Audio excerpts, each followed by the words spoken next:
everyone, welcome back for another segment of Coffee with Mare.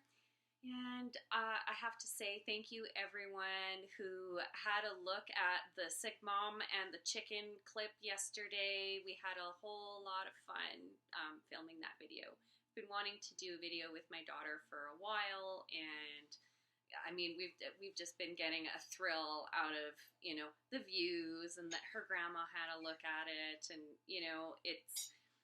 we're trying to reach out and just sort of show what our life is like a little bit and do it in a very real way. So thanks again.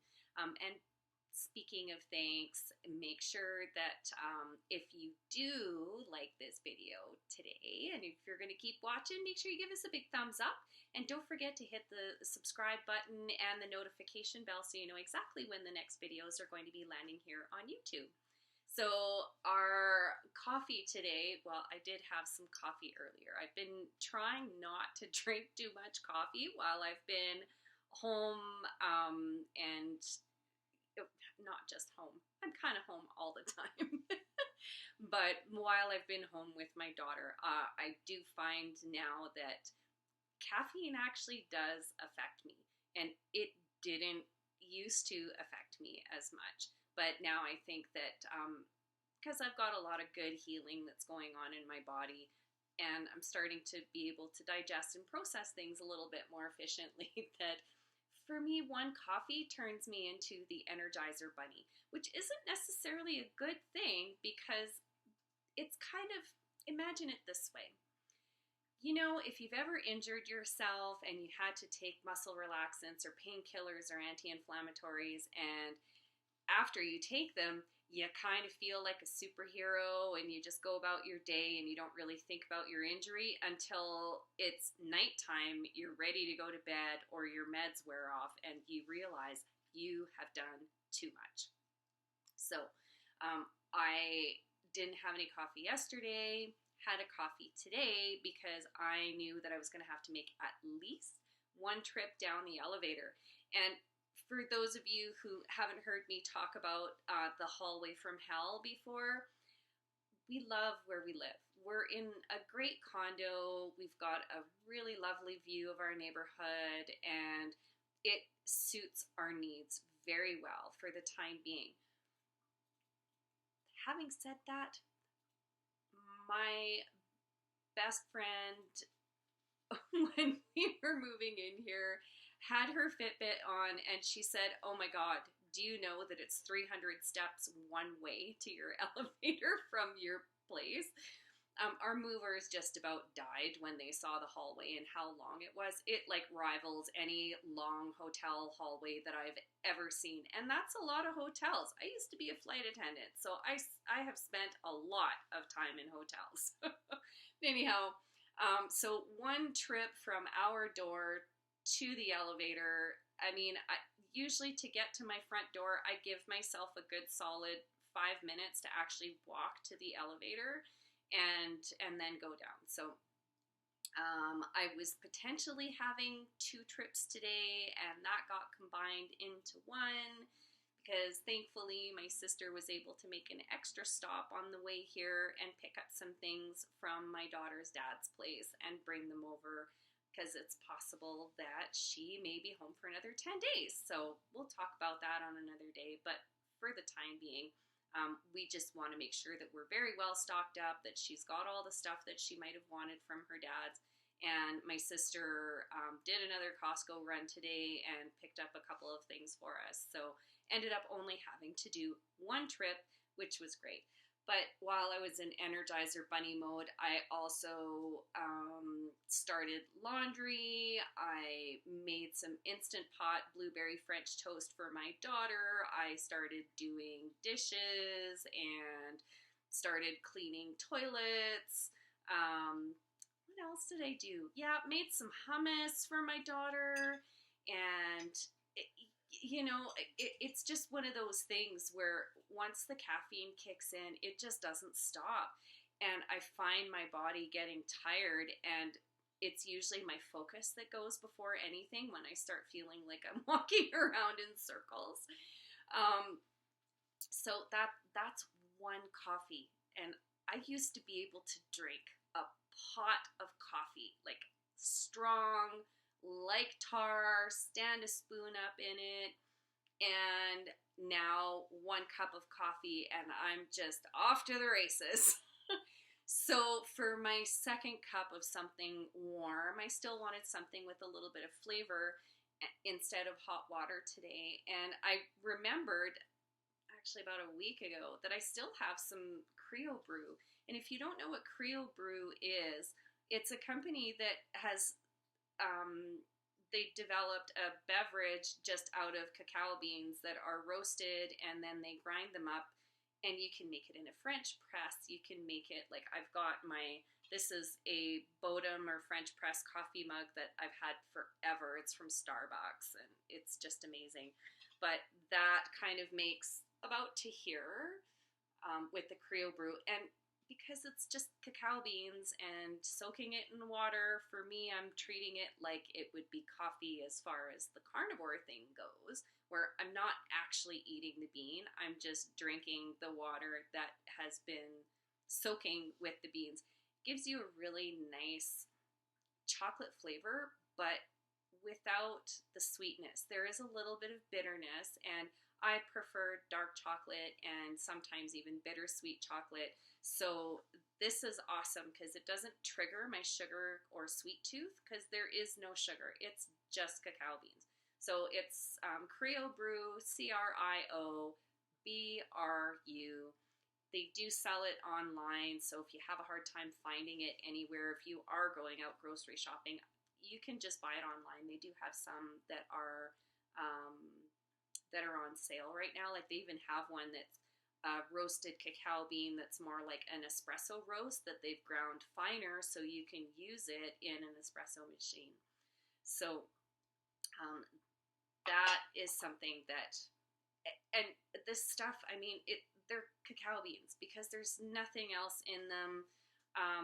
It keeps for a really long time. Like I've had a package of this stuff for, I don't even want to admit how long I've had this stuff, but it's been sealed in a sealer jar, and I opened it up, smelled it, smells fresh. I'm like, we're good to go. No problem. So just keep it in an airtight container and it will last forever. So if you kind of forget that you have some, it's a lovely discovery when you go back and you're like, oh, I forgot I even had this. So what a treat for me, because I won't say that I've been craving anything, but I have been thinking about chocolate. And when I think of chocolate, I usually think about cocoa powder and cocoa beans because I prefer the, dark, rich flavor. And that's kind of what brought the Creo Brew front of mind. So I thought that I would share that with you if any of you are trying to cut down on your coffee consumption while you are at home, because we're all at home these days. And it's a nice treat. I don't put anything in mine because I find that the taste is just really, really lovely. But if you wanted to add a little bit of cream to that, it would be okay, I'm sure, or some milk, because you can brew it with milk as well. But I would probably recommend, if you are going to brew it with milk, you may want to try doing it stovetop and then strain it, just to get more of a flavor, because I find even in a French press, I tend to let mine soak and use a fairly high concentration. And if you wanted to get a really, really rich, deep flavor out of it, you may get more flavor out of just gently simmering it in a little nonstick pot on the stove for a little bit until you get to the depth of flavor that you want. And if you wanted to turn it into a hot chocolate, fill your boots. Do what you want. For me, I'm happy with it the way it is, and I just love it. Aside from that, I mean, what a good day for us today. The weather's not that great, but it's nice because I got to see my sister outside. Oh, and that was the other thing. Just for our sake, there is a possibility that we may need to go and get tested for COVID-19. Long story, I'm not going to get into it. But just in case we do, I decided today that before leaving my condo and heading downstairs that I was going to do a little DIY mask. And I did use the no-sew bandana method that just uses elastics to hook it around your ears. And understanding that that's more for the protection of others as opposed to not contracting COVID-19. So I hope that you have all been keeping on top of what they've been saying about masks. And it's not that it's going to prevent you from contracting it, but if you are undiagnosed with COVID-19 and the respiratory droplets that come out of you when you're exhaling, that's what the mask is really there for, is to catch those so that they're not propelled into the air that we breathe. So, and it was cool. I mean, all it is just folding a bandana a bunch of times, and ours was the one that has the front pleat. So as you pull it up over your nose, you actually have the fabric that expands. There are loads and loads of tutorials on doing DIY no-sew masks out there. So I don't necessarily feel like I need to do one of those, but if you are looking for one, make sure it's one that has the pleat in the front so that it expands once it covers your face. And you'll just get a better fit out of that. I did kind of have some issues with the hair elastics I was using because if I just use one set of hair elastics, it was not staying on my ears. It's almost like the mask was too tight. But then what I did is I just kind of attached a couple of extra elastics and then put it over my ears, and that was working much better. But I have a feeling I'm going to be, reusing this DIY mask thing. So once I've got it perfected, if I come up with any little secrets or tricks that work really well, I will definitely share those with you. But for now, the tutorials that are out there are great. And thinking of others and putting yourself in the headspace where you want to protect the people that you may encounter, doing a DIY mask it takes less than 5 minutes, and it's something that could really help prevent the spread. So just keep that in mind, that something that simple can really make a big difference. Yeah.